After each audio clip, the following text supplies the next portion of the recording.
Vamos lá, continuando, questão de número 29. Seguindo os mandamentos trazidos por meio do Código de Trânsito Brasileiro, em especial as normas gerais de circulação e conduta,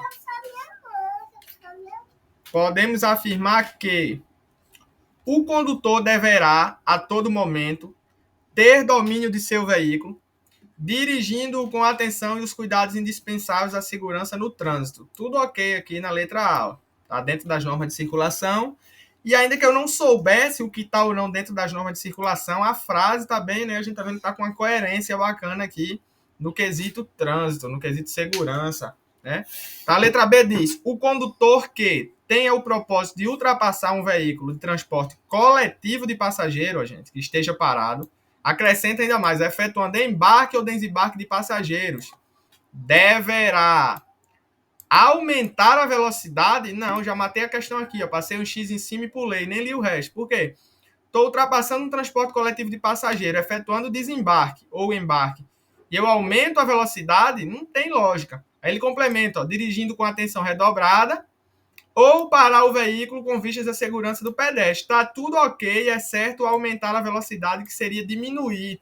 Então, uma coisa contradiz a outra. Como é que eu aumento a velocidade e dirijo com atenção redobrada? Não. Matei aqui, ó, pulo para a próxima. C. O condutor poderá ultrapassar veículos em via com duplo sentido de direção e pista única. Opa, pista única tem algumas regras específicas. Aquela via que não é duplicada, né? Então, nos trechos em curvas, em aclives, sem visibilidade, olha, o sem visibilidade já mata. Porém, que a gente já lembra de cara que nesse tipo de via é proibido ultrapassar em curvas, aclives, declives, passagem de nível, ponte, viaduto, é proibido. E ele diz que poderá, tá? Então tem as palavrinhas que a gente pega que vai estar errado, sem visibilidade suficiente, nas travessias de pedestre, exceto quando houver sinalização permitindo a ultrapassagem. Aí tem gente que cai nesse aqui, ó. Opa, mas ele diz, ó, moça, exceto. Então, quando houver sinalização permitindo a ultrapassagem, eu posso. Mas não vai ter, tá na regra, isso aqui não vai ter. Nessas situações não vai ter sinalização permitindo. Tá? Isso aí seria na pista dupla, que aí tem situações em que vai ter sinalização permitindo, mesmo em viaduto, mesmo em curvas, porque são duas faixas com a via livre para você, que a via dupla, vai ter outra pista do outro lado. Então tem duas faixas no mesmo sentido. Tá bem? Então não, olha. Não pode ultrapassar nesses locais, hein? Quando a pista for única. E na letra D diz, nas interseções, eu já lembro que nas interseções, né, qualquer junção de via, não posso ultrapassar, eu devo evitar. Aí ele diz, nas interseções e suas proximidades, o condutor poderá efetuar ultrapassagem. Não, é recomendado que não. Se aproximou de um cruzamento, de qualquer interseção, de qualquer junção de via em T, em Y, tá? Evita ultrapassar. Então, ficou para mim lá a letra A. 29, letra A. Questão 30. A respeito do tema habilitação. Expresso no Código de Trânsito Brasileiro, podemos afirmar que, para obter a Carteira Nacional de Habilitação, o candidato deverá ser penalmente imputável, sim, responder pelos seus atos perante a lei. Cuidado, que tem prova que ele troca esse penalmente imputável por ser maior de idade, ter 18 anos. Não, tá, gente? Isso aí não é uma regra para se habilitar. Mas, Moacir, a pessoa não tem que ter 18 anos? Sim, ela tem que ter 18 porque ela precisa ser penalmente imputável. No Brasil, a maioridade penal é 18 anos. Então, para ser penalmente imputável, ela tem que ter 18. Porém, nem todo maior de 18 anos é considerado penalmente imputável, né?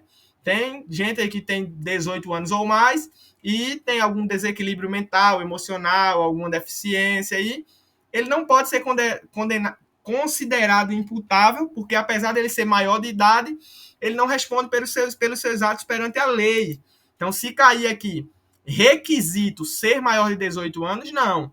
Pode cair na questão assim, para se habilitar, né, a primeira habilitação a pessoa tem que ter pelo menos 18 anos. Sim, a resposta estaria correta, que ele está perguntando a idade, tem que ter pelo menos 18 anos. Mas fica aí como requisito, ou no caso pré-requisito, um dos pré-requisitos para se habilitar é ter 18 anos. Não, pré-requisito é ser penalmente imputável. Eu quis só fazer essa observação para caso em outra prova caia, vocês se atentarem a isso. Então, ser penalmente imputável, sim. Saber ler e escrever, sim. e possuir carteira de identidade ou equivalente. Sim. Cuidado que às vezes nesse saber ler e escrever tem prova que aborda também ser alfabetizado, ter frequentado pelo menos o primário. Não, ele precisa saber ler e escrever. Ele pode ter aprendido em casa, sozinho, tá? Então, o requisito é saber ler e escrever e possuir carteira de identidade ou documento equivalente com foto. Pode ser aí carteira de trabalho, por exemplo, também. Né? Então, a letra A está correta, mas vamos ler as demais. As informações do candidato à habilitação serão cadastradas no Ciretran. Não, tá, gente? Ciretran se escreve com N no final e não tem nada a ver. Ciretran seria Circunscrição Regional de Trânsito. Seria ali uma unidade do Detran que funciona no interior, dentro de um shopping, né? Descentraliza do órgão ali. Então, não é gravada, essas informações não é cadastrada no Ciretran, ela é cadastrada no RENASH, tá? Ela é cadastrada na base BINCO, tá? Que é a Base Índice Nacional de Condutores. Nunca vi cobrar isso em concurso, mas vocês já ficam atentos. Aí é BINCO, é cadastrado na BINCO, todos os nossos dados. Base Índice Nacional de Condutores. E é registrado no RENASH, Registro Nacional de Condutores Habilitados, ou Registro Nacional de Carteiras de Habilitação. Pode cobrar dessas duas maneiras que vai estar correto, tá? Que quem gerencia esse registro, organiza e mantém é o Senatran, a órgão máximo executivo de trânsito da União. Então, B errada, Ciretran não. Para habilitar-se na categoria C, o condutor deverá estar habilitado no mínimo há 3 anos na categoria B. Não. 1 ano de habilitação na categoria B, eu já posso passar direto para C. Inclusive, esse ano conta com o da provisória. 1 ano de provisória, já posso passar para C.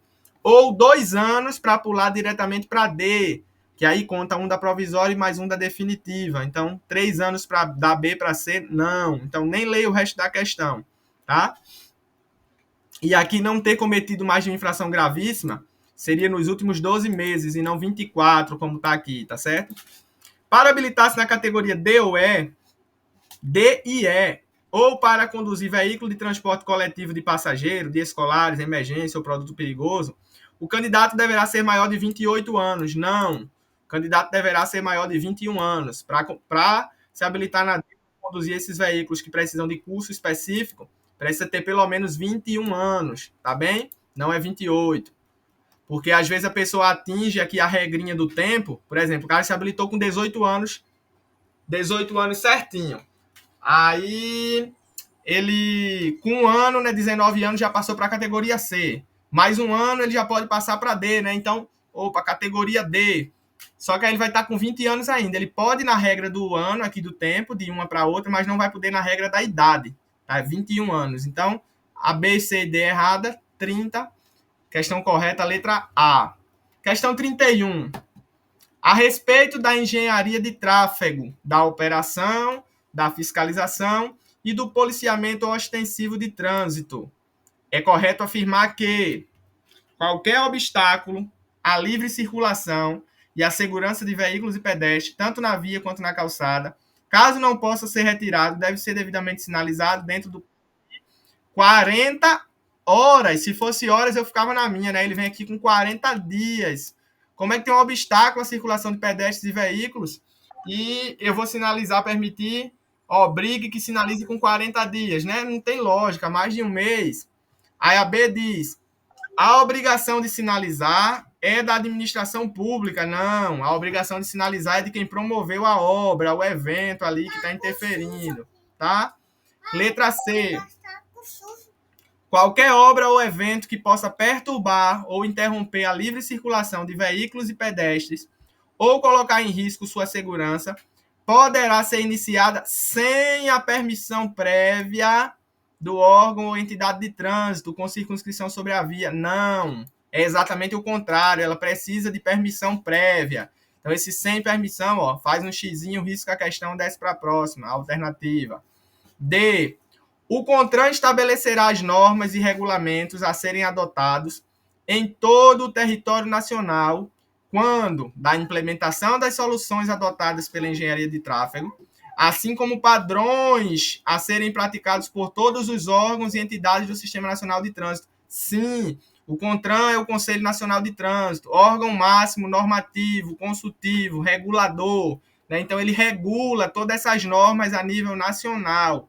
Então, questão correta, Letra D, tá? Na 31 aí. 32. A respeito do tópico da educação para o trânsito, expresso no Código de Trânsito Brasileiro, é correto afirmar que a educação para o trânsito é direito renunciável, olha, renunciável a todos e constitui dever dispensável para os componentes do Sistema Nacional de Trânsito? Não. A educação para o trânsito é direito de todos e constitui dever, obrigatoriedade para os componentes do sistema de trânsito, tá? Nem é renunciável a todos e nem é dispensável por meio dos órgãos componentes do Sistema Nacional de Trânsito, tá bom? B. É facultada a existência de coordenação educacional em cada órgão ou entidade componente do Sistema Nacional de Trânsito. Não. Ela é facultada, não. É obrigatória a existência de coordenação educacional dentro de cada órgão de trânsito. Não é facultada, não. Então, risca, passa para a próxima. C. Os órgãos ou entidades executivos de trânsito deverão promover, dentro de sua estrutura organizacional ou mediante convênio, o funcionamento de escolas públicas de trânsito nos moldes e padrões estabelecidos pelo CONTRAN. Muito bem, essa é a resposta certa, tá certo? E a D diz que a educação para o trânsito será promovida apenas, olha a casquinha de banana, apenas, somente, sempre. Essas casquinhas de banana, essas palavras muito imperativas, tá? Que restringe muito ali exatamente aquilo, normalmente vai dar errada a alternativa. Então, a educação para o trânsito será promovida apenas na pré-escola? Não. Por meio de planejamento de ações coordenadas entre as unidades de trânsito e escolares? Não. Ela será promovida na pré-escola, no ensino fundamental, no ensino médio, por meio dos órgãos, das escolas. É todo um sistema, tá? Então, resposta da 32, letra C.